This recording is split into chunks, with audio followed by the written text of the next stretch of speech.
Bro, mambo vipi bwana? Fresh. Shwari. Shwari. Bwana, hujanionea Kiswabi hapa? Kiswabi ilikuwa yupo hapa muda mrefu, lakini kapandisha juu huko. Kapandisha juu hivi? Kwani vipi?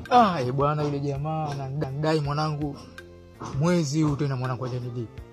Na mimi pesa nina shida nazo kweli kweli, lakini yule jamaa bwana, yule jamaa kwenye kulipa inakuwa shida sana yule jamaa. Anakuwa na tabu Kwa hiyo vipi wewe ukimkuta mkazie tu?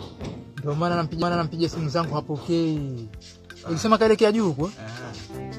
Bwana, poa bwana, asante bwana. Poa, shukrani.